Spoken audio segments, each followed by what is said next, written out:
Kamu gak kenapa-napa kan? Kok dia bisa pingsan? Lo gak apa-apain dia kan, Van? Tanya Septi beruntun, raut wajahnya penuh dengan rasa khawatir. Menatap Helena yang terbaring di atas berangkar UKS. Ia terkejut saat kembali ke kantin setelah pergi ke toilet menuntaskan hajatnya. Ia malah menemukan Helena yang berteriak kencang hingga berakhir pingsan. Septi membentak semua orang, bahkan mendorong Manda yang masih dalam keadaan syok di atas lantai. Ia juga memaki, menjambak dan memukuli ketiga orang yang dulunya adalah temannya itu. Harusnya Septi tidak pergi dari kantin tadi, harusnya Septi menahannya. Jika Septi tidak pergi keadaannya tidak mungkin seperti ini. Vano telah menjelaskan semuanya, harusnya Septi bisa menjaga mereka berdua dari pembulian. Tapi Septi gagal, padahal ia sudah berjanji untuk membela mereka saat dibully. Harusnya gue tadi gak pergi dari kantin, Van. Kalau aja gue gak pergi kejadiannya gak mungkin kayak gini. Vano yang merasa kasihan pun berjalan mendekati Septi dan merangkulnya. Di sini dialah yang paling salah. Jika saja ia tidak lemah dan lebih berani, Helena mungkin tidak akan berakhir menyedihkan seperti ini. CKK Vano merutuki dirinya yang terlalu lemah dan pengecut. Ia ini seorang laki-laki, mengapa dia tidak bisa melindungi temannya sendiri? Ah tidak, melindungi diri sendiri saja ia tidak bisa. Ini bukan salah kamu Septi, tenanglah. Ujar Vano berusaha menenangkan Septi dengan mengelus-ngelus punggung gadis itu. Septi mengusap sisa-sisa air matanya yang mengalir di pipi dan memeluk Vano, menepelkan kepalanya di dada Vano yang bidang. Jika Helena ada mungkin ia akan mengomentari Septi yang mencari kesempatan dalam kesempitan. Klek, mendengar suara pintu dibuka. Septi bergegas menarik diri dari pelukan Vano. Keduanya sama-sama menoleh ke arah pintu yang kini terbuka. Wajah keduanya menjadi datar ketika melihat siapa orang yang datang. "Ngapain lo di sini?" tanya Septi dengan ketus. Septi tentu tahu siapa cowok ini. Cowok berlesung pipi itu menggaruk tengkuknya yang tidak gatal. Raut wajahnya menjadi salah tingkat ketika ditatap begitu datar oleh dua orang di hadapannya. "Gue cuma mau ngasih tahu, kalian berdua dicari Pak Yono di gedung utara." Vano dan Septi mengernyit. Ada apa Pak Yono memanggil keduanya? Ngomong-ngomong, Pak Yono adalah guru olahraga dan gedung utara itu gedung yang biasa digunakan untuk pelatihan eskul dan olahraga. Ngapain Pak Yono nyari kita berdua? Aneh banget, ujar Septi heran yang diangguki oleh Vano. Tidak bisanya Pak Yono memanggil siswa dari kalangan biasa. Jikapun butuh bantuan, Pak Yono pasti akan mengandalkan anak-anak OSIS atau anak-anak yang memang mengabdi di sekolah. Nah ini tumben sekali memanggil mereka. Terlebih ini adalah Vano dan Septi yang bahkan tidak sekelas. Orang yang ternyata adalah Nata itu mengendikkan bahu, "Mana gue tahu, tinggal samperin aja, susah amat sih." Septi mendengus, "Gak usah ngegas juga kali, CKK." Ketusnya matanya menatap sinis ke arah Nata. "Udah ayo Sep, siapa tahu ada yang penting."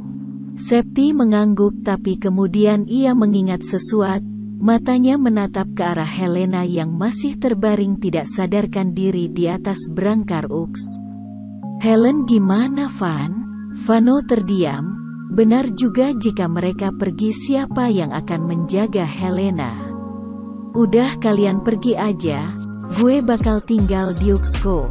Septi dan Vano saling pandang, kemudian keduanya sama-sama menatap Nata dengan pandangan curiga. "Kamu punya niat buruk ya?"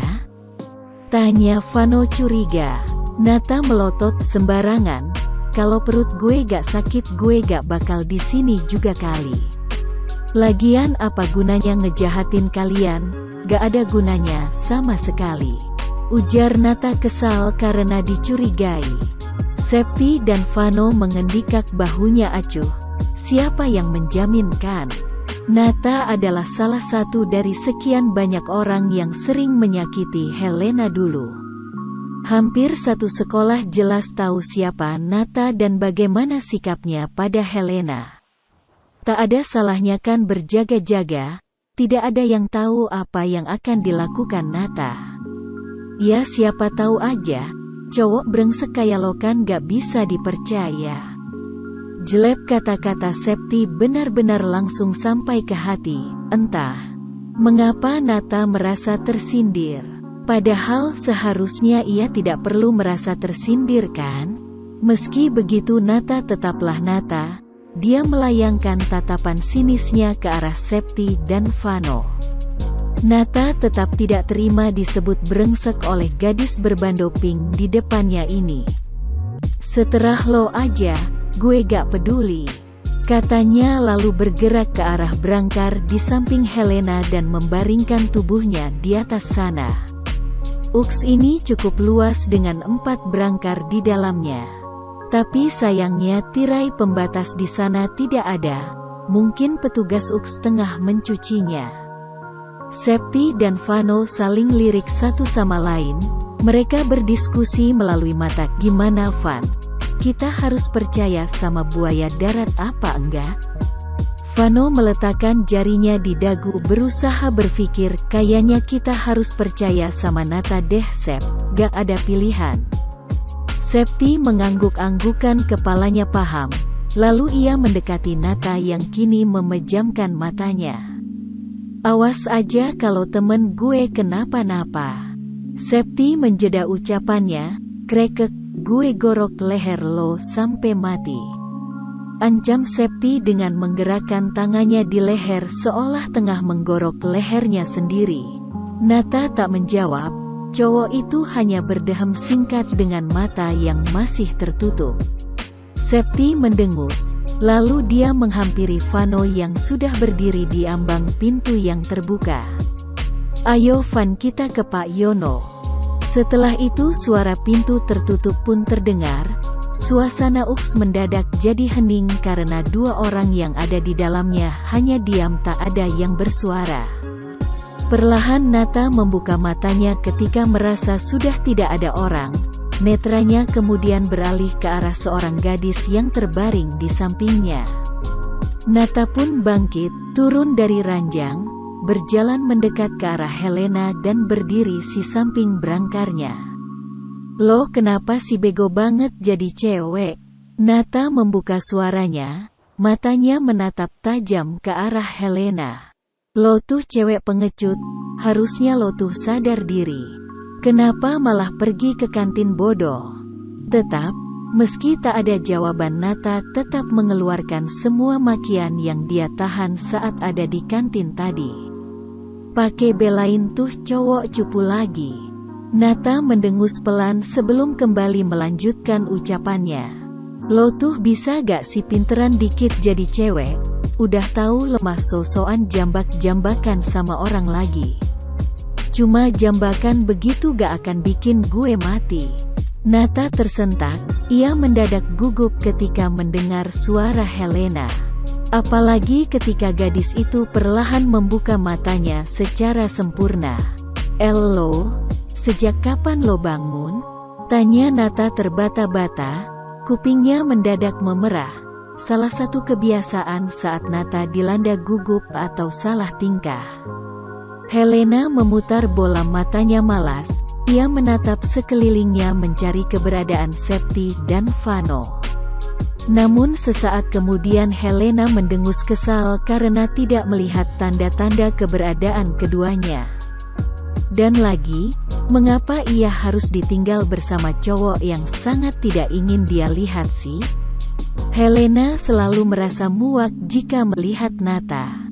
Dan itu sudah terjadi sejak pertama kali ia bertemu pria itu. Kenapa juga gue harus ditinggal sama bajingan ini sih? Gumam Helena kesal, meskipun lirih guamamnya itu masih dapat didengar oleh Nata yang kini matanya melotot tajam. Jaga ya ucapan lo. Helena menaikkan sebelah alis, bibirnya terangkat menciptakan senyum sinis yang menyebalkan. Kenapa? Kesindir lo, ujarnya dengan sinis. Nata mengeram, wajahnya memerah menahan amarah. Nata berjalan mendekat, ia mengarahkan lengannya bergerak mencengkram rahang Helena dengan keras. Helena hanya diam. Ia tidak meringis sama sekali dan hanya melayangkan tatapan datar yang tidak bisa dibaca. Berhenti main-main Helen, gak usah mainin trik yang gak berguna. Lo pikir dengan ngelakuin ini gue bakal balik sama lo? Nata menjeda ucapannya sejenak sebelum kembali melanjutkannya. Gue gak mungkin balik sama cewek pelacur kaya lo.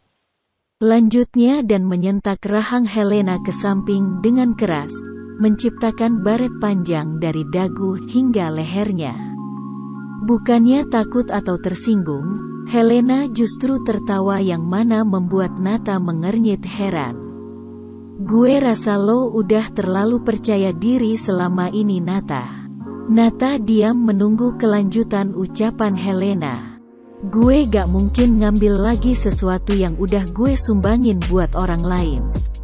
Lanjut Helena lalu melompat dari atas berangkar dan berlalu meninggalkan Nata yang masih terdiam.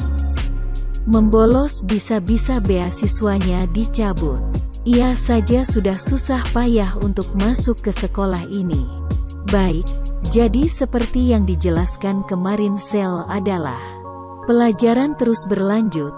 Meski tak semua memperhatikan, tapi Pak Yanto terus menjelaskan materi yang entah dipahami atau tidak oleh muridnya. Mulut Pak Yanto terus berbicara panjang lebar. Sepertinya Pak Yanto ini tidak ada lelahnya sama sekali.